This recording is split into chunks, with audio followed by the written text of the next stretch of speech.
Oh, I've known John for 30 years, and I've had friendly relations with him and have respected his intellect and his political and foreign policy and national security views. But the truth is, John sort of caught some sort of bad fever as a result of working with Donald Trump and couldn't figure out how to handle a president of the United States who had distinct personal views of the power of the presidency and the authority of the president. Donald Trump's view of the presidency is a correct one. He views the president as having very specific and expansive powers under Article 2 of the Constitution. John will end up in this case not having any friends. The people who love him for two reasons, because he's criticizing Trump and because he's not somebody they will ever need in the future. The people that he wants to love him, the Democrats and the lefties, will never love him. And the people whom he abandoned, the Republicans and conservatives, will certainly not like him very much. I think John's problem was John was so into himself, so independent, so sad to say, full of himself, that he really viewed himself, not unlike Colonel Alexander Vindman, as someone who knew more about foreign policy than the presidency. Well, he may very well know more than the president about foreign policy. But here's the problem. Donald Trump is the president of the United States. He went through the crucible of an election. The American people chose him and decided that he was the one who would determine that policy. John apparently just couldn't accept that. Yeah, and Bolton's probably loving the attention from the mainstream media and the Democrats now, but they're going to use them and then throw them away like a piece of trash, that's for sure. That's right? That's what happens. Now, I wanted to shift gears here over to the investigation into the origins of the Trump-Russia collusion hoax, if you will.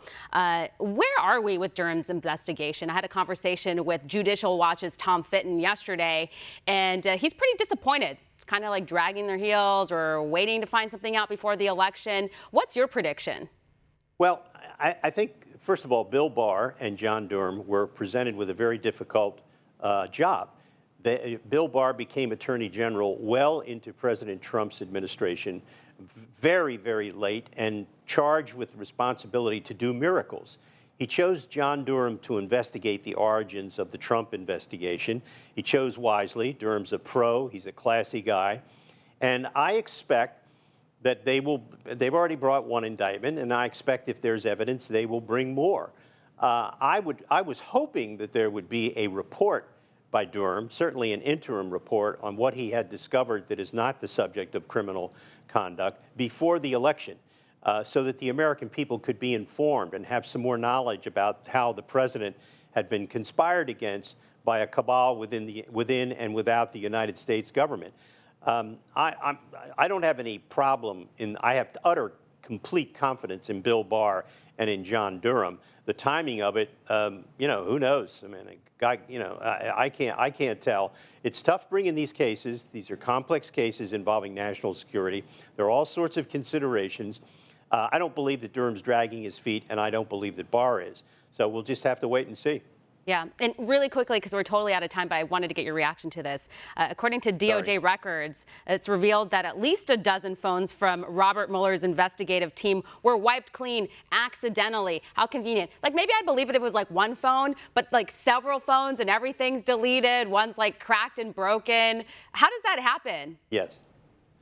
It happens when Andrew Weissman, who was the lead prosecutor in that case, is in charge of it. That's the kind of person he is. He would have prosecuted any ordinary American for what happened with those. I believe the number is now 22 phones that have been wiped clean. Those are obstructive acts. They're crimes. They should be prosecuted. We'll see what happens. Yeah, it's pretty outrageous. And no one else would get away with something like this. That's right. And that's why Andrew Weissman left the department. He did not come back after he left Mueller's seat. He went to teach law in New York because he didn't want to be questioned by the Inspector General. But he won't be able to avoid a grand jury subpoena if they investigate all of this. Yeah. All good points. Thank you so much for joining us. You bet.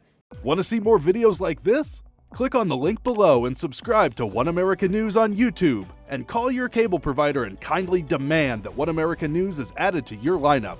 Call and subscribe today.